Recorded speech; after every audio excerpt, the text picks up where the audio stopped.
What is true success? నిజమైన success అంటే ఏంటి? 3 విషయాలు చెప్తాను. మొదటిది, what is the purpose why God has created me? అసలు దేవుడు నన్ను ఎందుకు సృష్టించాడు?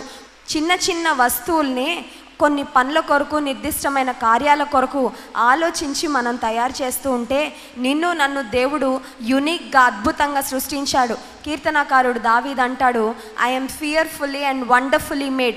దేవా, నీవు నన్ను కలుగ చేసిన విధము చూడగా నాకు భయము, ఆశ్చర్యం కలుగుతుంది. ఇంత అద్భుతంగా ఒక్కొక్కళ్ళని ఇంత యునిక్గా సృష్టించాడండి దేవుడు.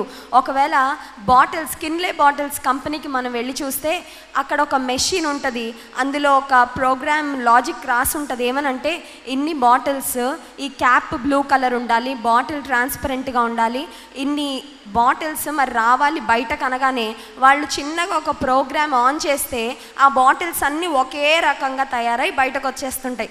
కానీ దేవుడు మనందరినీ కాపీలుగా సృష్టించలేదు కదండి. మనందరం unique. We are all so unique in the way we look, in the way we talk, in the way we do things. అన్ని విషయాల్లో మనల్ని చాలా యూనిక్గా దేవుడు సృష్టించాడంటే he took time to create us. మన ఒక్కొక్కరిని సృష్టించడానికి ఆయన చాలా శ్రద్ధ తీసుకున్నాడు. నిన్ను నన్ను సృష్టించడం వెనకాల దేవునికి నిశ్చయంగా ఒక ఉద్దేశం ఉంది. మనం చేయాల్సింది ఏంటంటే, నన్ను ఎందుకు సృష్టించావు ప్రభా ఈ లోకంలో? నీ ఉద్దేశము నా జీవితం ద్వారా నెరవేర్చుకో. ఎప్పుడైతే నువ్వు నీ జీవితం యొక్క ఉద్దేశాన్ని తెలుసుకుంటావో, when you know the purpose of your life, that is true success. రెండవది, know God's will for your life. దేవుడు నీ జీవితం పట్ల కలిగి ఉన్న ఆయన చిత్తాన్ని గ్రహించాలి. దేవుని చిత్తాన్ని నేనెందుకు తెలుసుకోవాలండి అంటే చెప్తాను, గమనించండి. యెషయా గ్రంథం 55వ అధ్యాయం 8వ వచనం, నా తలంపులు మీ తలంపుల వంటివి కావు, నా ఆలోచనలు మీ ఆలోచనల వంటివి కావు, ఇదే యెహోవా వాక్కు. As high as the heavens are above the earth. భూమి కంటే ఆకాశం ఎంత ఉన్నతంగా ఉందో మీ పట్ల నా తలంపులు అంత ఉన్నతంగా ఉన్నాయి అని దేవుడు చెప్తున్నాడు. నాకు నా జీవితం పట్ల ఒక ఆలోచన, ఒక ప్లానింగ్ ఉంటుంది. నిజమే, we all plan and think about our lifes. అయితే దేవుని చిత్తాన్ని మనం ఎందుకు తెలుసుకోవాలంటే, నా జీవితాలకు మనం కలిగి ఉన్న ఉద్దేశాలు, తలంపులు, చిత్తం కంటే దేవుడు మన పట్ల కలిగి ఉన్న ఉద్దేశాలు చాలా గొప్పవి. నీ పట్ల కలిగి ఉన్న ఉద్దేశాన్ని నువ్వు ఎప్పుడు తెలుసుకుంటావో, your life will be more blessed and more successful. True success అంటే మొదటి అంశము దేవుడు నిన్ను ఎందుకు సృష్టించాడో తెలుసుకోవడం. రెండవది, knowing God's will for your life. మూడవ అంశం ఏంటి అంటే, discovering your God given gifts and using them for his glory. దేవుడు నీకు ఇచ్చిన గిఫ్ట్స్, లోకస్తులు ఏమంటారంటే టాలెంట్స్ అంటారు. టాలెంట్లు కొన్నిసార్లు మనల్ని పొంగిస్తాయి కదండి.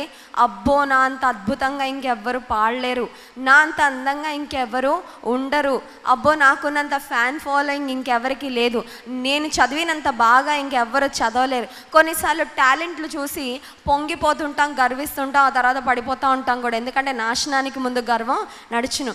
కానీ remember, your talent is a gift that God has given you. దేవుడు నీకు ఇచ్చిన దానము. Be thankful to God, be grateful to him. కృతజ్ఞత కలిగి బ్రతుకు.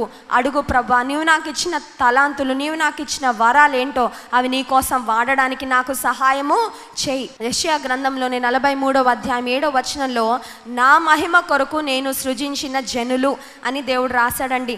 మనల్ని ఆయన ఎందుకు సృష్టించుకున్నాడంటే మన గొప్పతనం కోసం కాదంట, ఆయన మహిమ కొరకు మనలను సృష్టించాడు.